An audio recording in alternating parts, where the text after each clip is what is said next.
and welcome to the Surviving Trauma Stories of Hope podcast. In today's episode, I am joined by the inspiring and compassionate Martha Hoy from her home in Las Vegas, Nevada. Martha is a registered nurse, a writer, a humanitarian, author, speaker, world traveler, and she is the founder of the Mother Martha Family Foundation and AMKA Foundation Africa in Kampala, Uganda. I enjoyed our conversation and I loved listening to Martha's journey, as I know you would too. She has a unique story that involves surviving a horrific car accident, 15 surgeries, an abusive marriage, and abandonment by a family. Despite experiencing and surviving these traumas, she is thriving. As a humanitarian, Martha supported orphans in Uganda, but little did she know that the connection she made in Uganda would become her lifeline in her time of need. Martha has lived many lifetimes in this one, and when she tells her stories, they are fascinating. Some interesting facts about Martha are that she swam in the Nile River, dated a Ugandan prince, loves the color purple and visited the artist Prince's house, and she fancies pizza and Coca-Cola wherever she goes. Get ready to be moved and inspired by Martha's journey. Enjoy the episode. Hi, Martha. Welcome to the show. It's so nice to have you. Yeah, it's wonderful to be here. Thank you. As you know, the show is about incredible humans that have overcome really difficult and tragic things in their lives, and they have inspirational stories to tell. And you are one of those incredible humans that are so courageous to come here today and share your story with us. So I'm really looking forward to it, and I hope the listeners are definitely going to enjoy it. Just for some background, tell us a little bit about yourself. Well, I'm a nurse. I live in Las Vegas, Nevada. I'm also an author. I have written 2 books about my story. One is called Lead with Your Heart, and one is called Enjoy the Journey. I'm the founder of Mother Martha Family Foundation. It's a charitable foundation in Las Vegas that helps children, not only children in Las Vegas, but children in Uganda. That's wonderful. And I want to hear more about that later on when we start talking about the work that you do. So in your life, I know that you've been through very difficult, traumatic experiences. It started for you probably more than 15 years ago, right? Yeah. When you were in a motor vehicle collision. Tell us about what happened on that fateful day when you were in that car crash. It was May 30th, 2003. It was a day that changed my life completely. In fact, my life was changed in an instant. I was going to nursing school in the evenings, and I was working at a bank during the day. I was living in West Virginia at the time. I was newly married, and I was driving home from work at 5 o'clock traffic, and I was rear-ended at a high speed.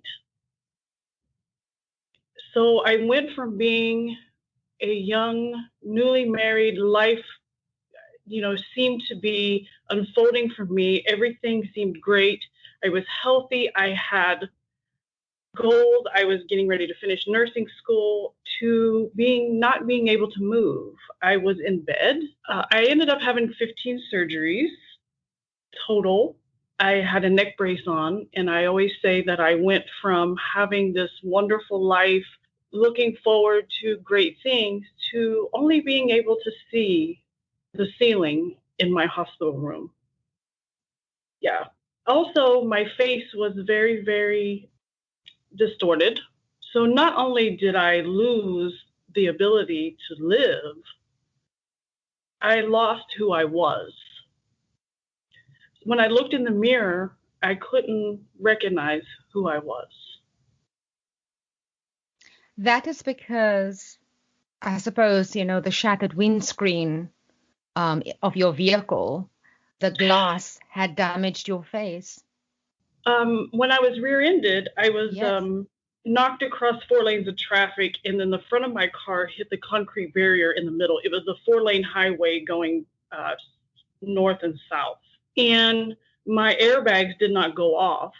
So the left side of my face, because they hit me at over 80 miles an hour, so the left side of my face had direct contact with the driver's side door and the steering wheel. That's awful. My knees were damaged. My knees were crushed underneath the dashboard. My neck, like I said, 15 surgeries, both knees. Well, I want to tell you that you are absolutely beautiful, absolutely stunning. I told you this even before we started this. So if you had never told me, Marlene, I had this horrible accident that really almost disfigured me, I would never even have said. I wouldn't have believed you. I mean, you are stunning. Thank you. This is the beautiful work of Dr. Hans Lee. Yeah. When I was waiting for doctors to tell me, what the prognosis was, I knew I had a long recovery ahead of me. And a friend of mine who was sort of an unconventional person, I was getting all these phone calls, Martha, get well, we're here for you. But my friend Sylvia was a little unconventional. And she said, Martha, I'm going to send you a book. I'm like, a book? Okay. So she sent me a book by Viktor Frankl called Man's Search for Meaning. And she was she was my friend, but she was also a mentor as well. And she said, I could see this going either way.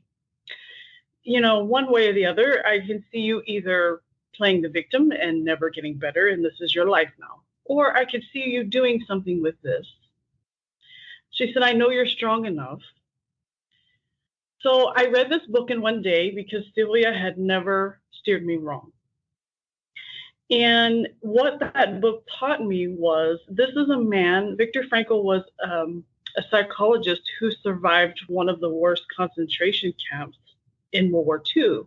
Not only did he survive, but he thrived afterwards and ending up helping a whole lot of people in the process after he was released. That was sort of, a wake-up call to me. I had a lot going on, of course. I had to go through intense therapy. I had to, because doctors were telling me, you'll never do this again, you'll never do that again. But that's one time when being stubborn was probably, to my advantage. I was like, don't you tell me what I'm going to do. Yes. Every day, I just set goals for myself. Today, I'll take one more step than I did yesterday. Yeah. Today, I'll do one more thing. And things that seem very small at that moment, tomorrow I'm going to take 2 steps, and it build up. And, at one point I was like, tomorrow I'm going to the mailbox, and now it sounds like it's very, very minuscule. But when you're in that situation to where you can't move, you can only see the ceiling of your hospital room. And I also made another promise to myself because of that fact that I could only see the ceiling of my room. And when I got to the point where I could set up and I could see out of the window of my hospital room, and it was like, I can see the grass, I can see the trees, I can see the beauty outside. It was like monumental to me. Yeah. And I promised myself right then and there that I would never take seeing the beauty in the world for granted. That's life-changing. Sure. And sometimes it takes that, unfortunately, for us to lose things, for us to realize, And if you see on my social media and the things that I've posted, usually when I'm somewhere and I see something beautiful or scenery, I like to share it with other people. Yeah. And those are the small things that we take for granted sometimes, Sure. We are so caught up in what it is that we are doing and what we must do tomorrow and what is still lying ahead next week that we don't actually look up to see the beautiful sunset. We don't look out to see flowers in the garden, We just have a tunnel vision. Sure.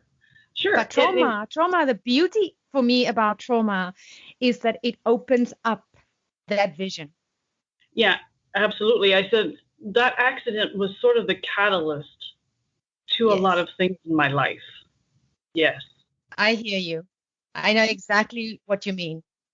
So, how long were you in hospital, and when did you get to leave the hospital and go home? The hospital stay was short because my trauma physician came to me because I was a level 1 trauma call at the local hospital. And, there was a lot of things that needed to heal a little bit more before I could have surgery, like reconstruction of my face, my knees, things like that. So the hospital stay really wasn't that long. It was going home and waiting for surgeons to call me. So we did the surgeries in steps. It was actually, that was May 30th. It was actually Christmas Eve by the time I had my face reconstructed. So there was a lot of months that I would avoid mirrors. I would avoid going out if I could, because of my face. Yeah. I wore a neck brace for a while. They started with my knees first, of course, because of walking. Walking more important, Yes. than looking in the mirror. Then it was like I had right knee, and then I had my face reconstructed, and then they went to my left knee. So it was probably about a year before I was back to, per se, a normal life. Right. Yeah. So I'm remembering that you said that you were newly married, and when this happened, I mean, how did you and your husband cope with this during that initial time of healing? Was he supportive, and did you have more than just on your husband? Was there family support around that could help out? This is where I am going to give him some positive feedback. One thing about my then husband is that I never physically went without. He made sure that I had all of my medical needs met. He was there for me. Emotionally, no, but physically, yes. Our families lived about 2 hours away from us, so I had to rely on friends and neighbors, which they were absolutely wonderful. I had a next door neighbor who was a nurse anesthetist who came over and checked on me frequently. So, yes, there was support, but most of it, I feel like that I was there on my own. Yeah. I know a bit about your story, but we know that that loneliness that you felt actually persisted for a long time after. Yes, and again, now that I look back, actually, it was sort of a gift because I had lost who I was. My whole life had changed in an instant, and I had lost who I was when I looked in the mirror. So that forced me to face myself. It sort of forced me to go within and examine myself. How do I feel about things? What do I really want? That old saying, you have to lose yourself before you find out who you really are. So, yes, it was lonely. It wasn't easy, but in the end, it helped me to find out who I really was.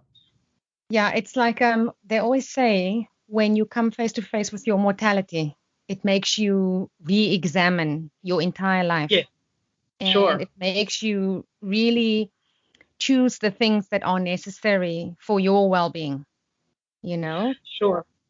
And Yeah. the things that seemed important before really weren't that important. Yeah. And because I couldn't move, because I couldn't do much, I was there. As I said, it was like this forced time alone. Yeah. And how long did your total recovery take from all of your 15 surgeries? About a year. It Right. was a year. And I was going to nursing school at the time. And, the prognosis was you'll never be a nurse, you'll never do this again, stubbornness. And I did end up graduating from nursing school from the University of Charleston in May of 2005. Well done. Yes. Congratulations. It was difficult, but I knew that that was one of the things that I realized during those 2 years was I knew that I had to finish what I had started. Yeah.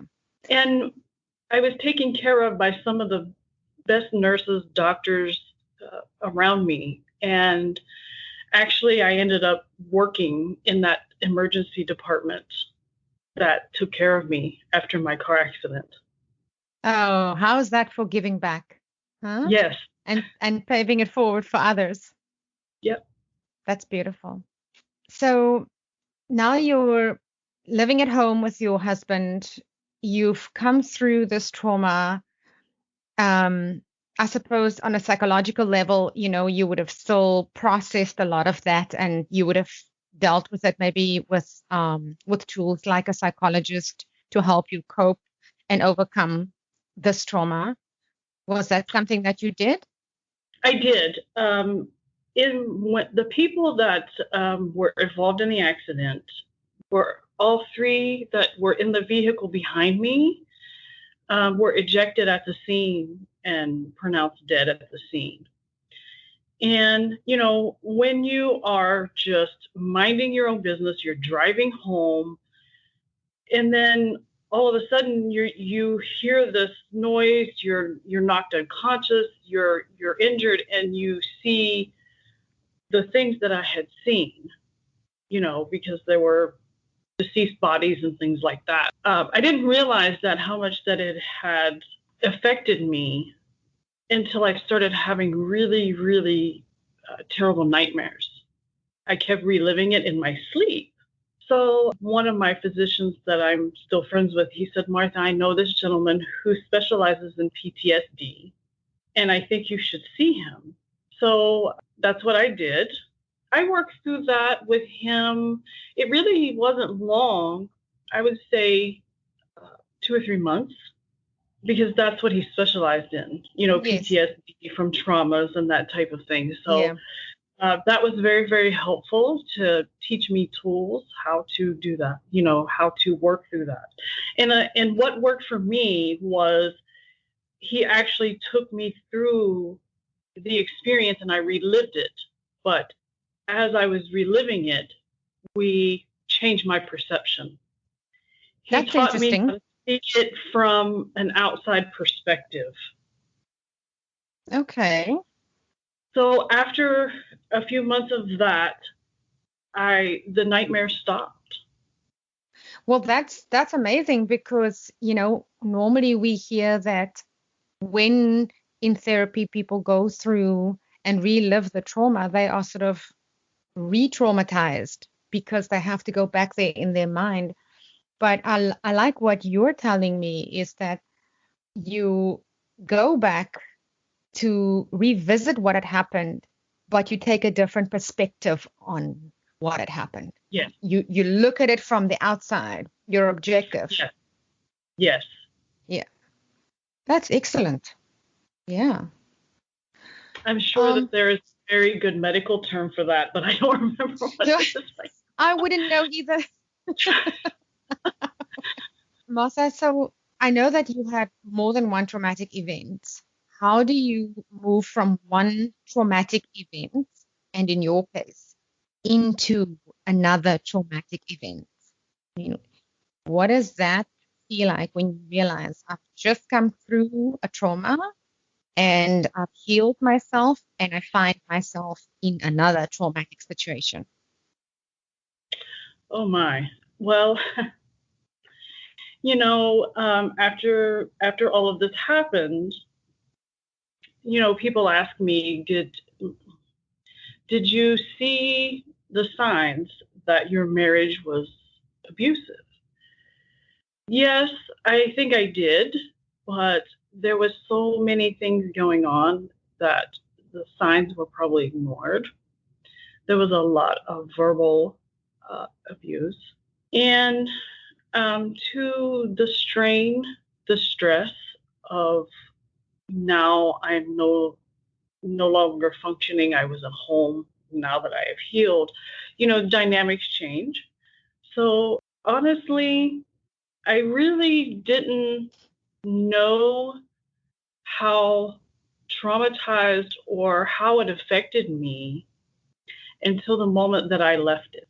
When you see pictures of me from that time, I didn't see it, but when you're going through that, like you said, you have that tunnel vision of what's really going on. I'm very surprised the people around me did not say something, because I went from being this healed person, happy person, to you can physically see what was going on in my life. Yeah, and this is because of the abusive relationship that you found yourself in, with your husband. Right. You could see it on my face. You could see, my body had changed. So I really didn't realize, because it happened over time. Things got worse as time progressed. So not until I could not take it anymore. Did it ever escalate to a physical abuse? It became very dangerous, yes. In 2018, May 13th, Mother's Day, I had to run for my life. I was in bed. I was in my pajamas. I was with my dog, and we were watching TV. We were just having a very leisurely Sunday evening. And when he entered the room, things had been getting more heated and more heated over time. I look back now and I realize that, I should have probably left before then. But sometimes, as I said, you get that tunnel vision, you get in something and you think, well, I'll try to stick it out. I want to make it work. But I knew things were getting worse. I packed a suitcase. I knew that at some point that I may have to do something drastic. So when he entered the bedroom on that evening, it was around 8 p.m. I knew that if I did not leave right then and there, that staying was not an option. It was not an option. It was leave or stay, and maybe not even a situation that was escalating fast. Right. So the closet, I was in my bed, and the closet was at the foot of my bed, and I grabbed the suitcase, went down the hallway, and went out to the front porch. The gentleman that lived across the street was a city detective, so I knew if I made a lot of noise that he would probably hear me and be alerted. And at the end of that porch, it was like I took my power back all of a sudden. I looked at him and I said, "You will never see my face again." And I got in my car. Of course, I was tearful. Of course, it was this big dramatic thing. And I got in my car and I just started driving. I didn't know where I was going, because I had reached out to everyone around me about what was going on, about my home life was toxic. Even my own parents, I had reached out to them several times. And pretty much the support that I had once had was no longer there. But was this because people viewed your husband in a certain way that they couldn't imagine any of these accusations have some truth to it? Sure. And, because he wasn't all bad. And, what happens behind closed doors, sometimes people are different than what they might project in public. And I tell people, when you look at someone's life, sometimes the picture is the only thing that's perfect.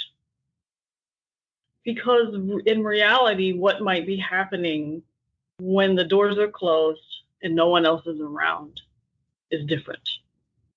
That is so true. It might look pretty from the outside, oh, look at them. They're married. Yeah. They have a nice home. They have a beautiful family. They have this, they have that. Sometimes that's the only thing that's perfect, is the picture. So yes, I think that people saw that from the outside looking in, that it looked good. So how could this be happening? And that's one of the things that I want to break the perception. Just because it looks good doesn't mean that it is. Yeah. So I think that was part of it, that they didn't believe me, that no one reached out. So as I'm driving down the road, and I knew I couldn't go back. So at that point, I had left my life.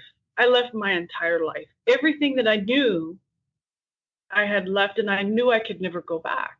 Was it frightening? Of course it was. You don't do that. without being a little afraid. But Yes. the alternative was not something that I was willing to explore because of the fact that it had escalated and escalated and escalated. That is so brave because you made a plan and you saw it through. Yes. And you chose yourself, even though you had no idea where you were headed. You just knew that staying was just not an option anymore. No. And the people that helped me were probably the most unlikely people when you hear the story. I had been helping orphans in Uganda since 2014. So 4 years I had been helping these young men and women. And when I was at a distance where I felt I was safe, I pulled over and I made a phone call to a gentleman named Jeffrey, who was my sponsor child. He had started, he was grown up then. He was grown up. And I called him and I said, Jeffrey, I'm in danger. This is what happened. I was crying. I was a mess. And the first thing he said without hesitation was, Martha, go to my brother. His brother Jeffrey was in Uganda, but his brother was in Minneapolis, Minnesota. His brother Ivan had been adopted by a friend of mine named Tracy outside of Minneapolis. He said, we will get you there. Just find someplace safe for a few days and we will get you to Minnesota. So I had a friend who I went to high school with, and she was getting ready to move to Las Vegas at the time. I called her up and she lived about an hour and a half away from where I pulled over. And I said, this is what happened. And she was like, of course, come here. Oh my gosh. She kind of had a feeling that things were going to escalate to this point. And I said, all I know now, her name is Barb, is that I'm going to Minneapolis. All I have is a suitcase. In the end, I had my life. So anything was possible, right? So I went to her house for 3 days as she was packing to move to Las Vegas. We had sort of like a girls' weekend. We ate pizza. I helped her pack her things. It was kind of like we had this, high school moments again. We got the funds together. 3 days later, I packed that little suitcase, and I wasn't in my pajamas anymore, thankfully. So what I did was I called a divorce attorney, and I told her that I was leaving the state of West Virginia, that I did not feel safe here. I told her what happened, and that I was coming by her office to file for divorce before I left the state of West Virginia. Her office was about 2 miles from Chuck Yeager Airport in West Virginia. I stopped by her office. I filed for divorce before I left the state of West Virginia and flew to Minneapolis. Once again, it was a harrowing moment because I had never met Ivan. I knew Tracy, but I had never met Ivan. He's a young man in his early 20s. Of course, these orphans that I'd helped are now young adults. So I'm sitting in Minneapolis airport looking on my phone at a picture of a young man, and I'm looking around for him in a place that I had never been, waiting for people to pick me up that I had never met. But again, when you have no options of turning back, these are the things you do. So he picked me up at the airport, and I'll never forget this. He loaded my suitcase in his car, and I said, Ivan, what's next? I was thinking about food because that's usually what I'm thinking about. I was thinking about what's next, like what's for dinner, what are we having? And he looked at me in a very serious manner, and he says, Martha, now we live. Well, I wasn't expecting such a philosophical answer, but it was another realization for me. When I was on that plane from Charleston, West Virginia to Minneapolis, Minnesota, that is the moment when I realized how toxic and how everything had affected me. It was like this freeing moment. Although it was scary and I had let go of all of those things I had ever known, but now I have a suitcase, but I was free. I was free. So when Ivan said, now we live, how profound was that? Because I had thought, you know what? You're right, Ivan. I feel like the last few years I had just existed, but I had truly forgotten to live, to truly live. Yeah, you just sleepwalk through your life. And I was when all of that was going on in my home. So I spent 4 months with Ivan in Minneapolis in a little town called Blaine, Minnesota. So it's such a beautiful little place. It's such a boring little place, but the people are lovely, and it was a great place to heal. Ivan had a roommate named Joe. Joe is from Rwanda. Ivan is from Uganda. They call me Mama Martha, Mother Martha in Uganda. So I was Mother Martha, these two single young men, like Ivan and Joe, where are the clean towels? And they point to a dirty one on the floor. That's not a clean towel, gentlemen. So I felt protected. I felt supported because I knew they were not going to let anything happen to me. Yes. I knew that I was cared for. It's a safe space for you. Yes, and absolutely. So these young men took very good care of Mama Martha. That's summer so in cute. Minneapolis. Yeah. So it was a great place to heal, and I'm very, very grateful for the people of Blaine, Minnesota, my friend Tracy. And once I got a divorce, my divorce attorney didn't waste any time. I filed for divorce at the end of May in my divorce. I actually got a divorce over the telephone during my lunch break. I got a job in St. Paul, Minnesota, and I clocked out for lunch. I got a divorce over the telephone. I hung up the phone and I clocked back in for my job. Wow. Is that even possible? So a lot of people are like, wow, okay, so you did all these things, and then you get a divorce that way. Wow. So I got divorced in Minnesota, and because I refused to return back to the state of West Virginia, and I have not since. So that October, I thought, I'm healed and I'm ready to move on with my life. Although Joe and Ivan had made a wonderful environment for me, it was time for me to be that single lady. So with that suitcase, I went back to Minneapolis airport, and Ivan drove me back to the airport where he had picked me up as a stranger just 4 months earlier. And little did I know when I met those two young men that they were strangers, but now they're family.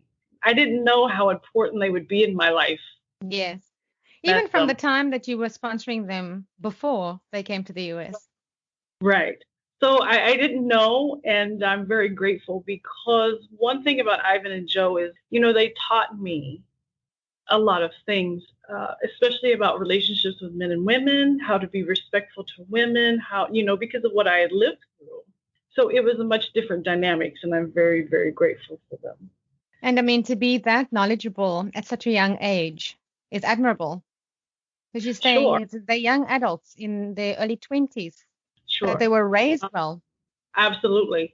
So when Ivan took me back to the Minneapolis airport and I sat in the same bench across from the big black grand piano, and anybody that's been to Minneapolis airport will know about the big black grand piano. And I realized at that point that I was a much different person when I was sitting there at that point. 4 months earlier, when I was sitting on that bench, I was a broken, battered, abused woman.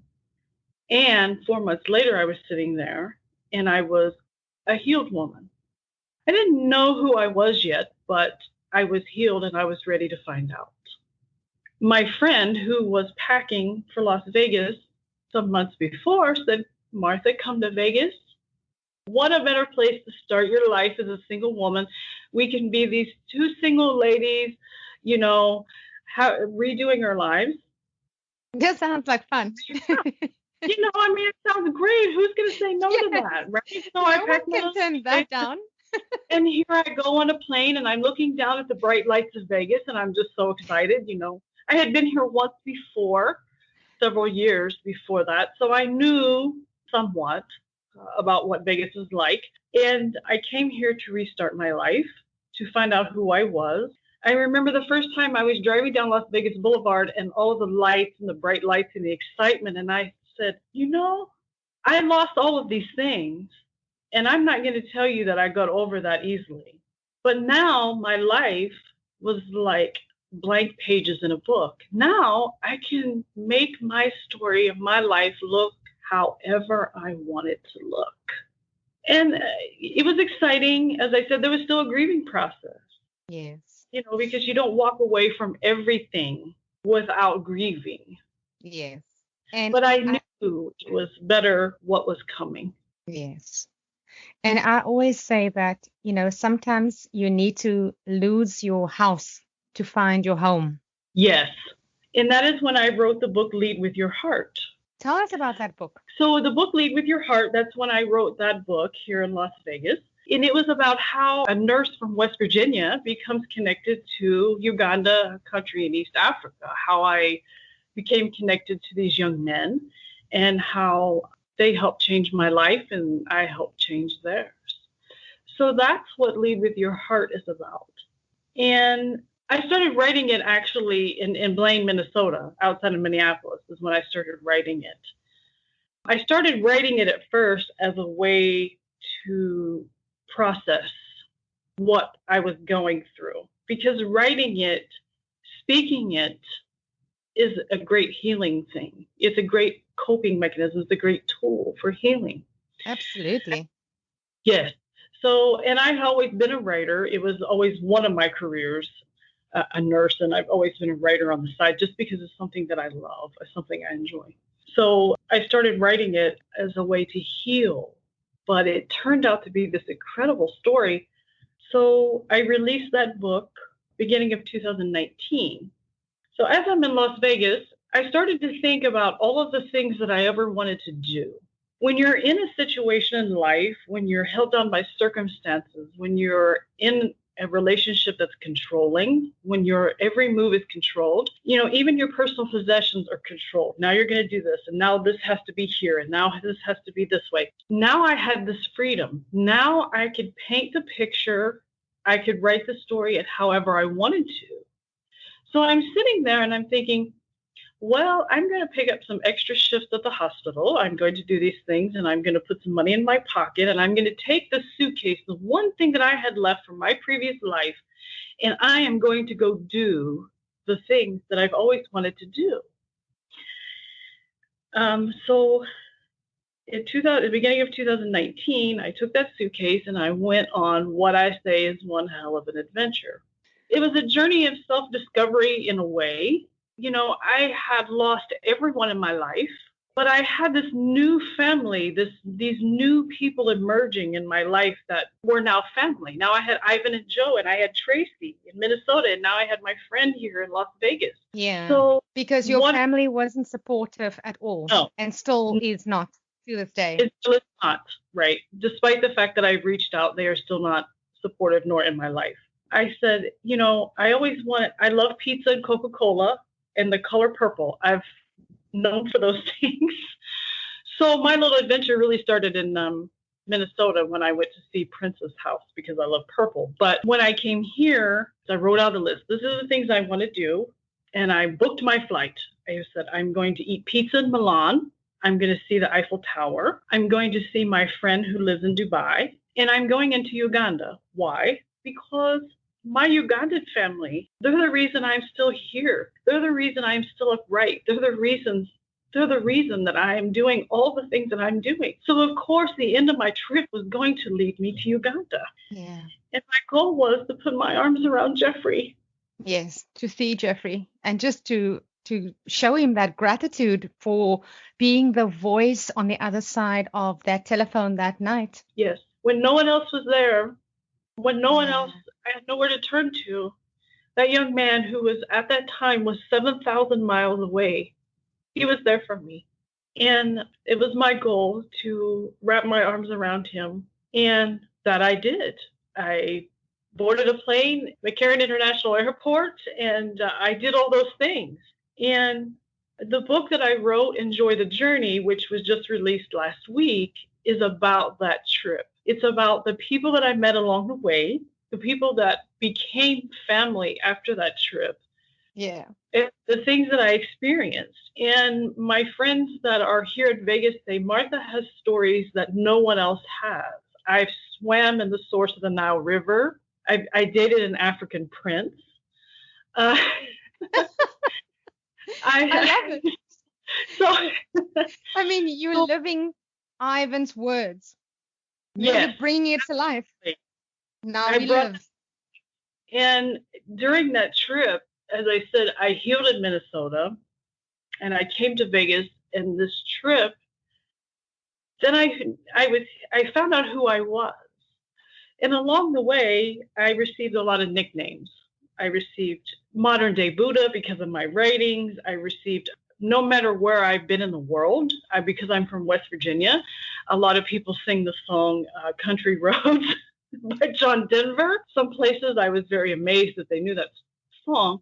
So I got the nickname Beverly Hillbilly. So, because I met all of these amazing people along the way, of course, Mother Martha of Uganda is still my favorite nickname. Yes. And I write about my experiences in Uganda and how I made a whole new family there as well. And from that experience, I decided, along with the family that I had met along the way, that we would start a foundation in Las Vegas as a way to pay it forward for what these gentlemen had done for me. The orphanage in Uganda that these young men grew up in is called Malamu Children's Village, and it is in Kampala, Uganda, which is the capital city. And my goal with that is to make sure that the work that is being done there is continued. I always say that the man who started Malamu, his name is Joseph Lubaka, because of the morals and values that he instilled in Ivan and Jeffrey and these young men. Because of that, I am here to tell the story. And it is very important to me that we keep that orphanage going. Right now, he has 484 children. That's a substantial amount. And the work that you do in Las Vegas, is that also with orphanages or with youth? My friend Kelly, she does that part. And she came to the realization in our friendship, because I told you I came here and I lived with my friend. We're two single ladies living our lives in Las Vegas. She came to the realization when she found out my entire story that when she was a teenager, if she would have had someone there for her, to guide her, to be there for her, that would have helped her tremendously as a youth. So with going with the theme that we want to help young people to, give them a good foundation, that's when she decided to take up that part. And the thing with Las Vegas, that there's a big need for that here. And of course, unlike Uganda, in the United States and in Nevada especially, we have a lot of social programs and there's a lot of help here.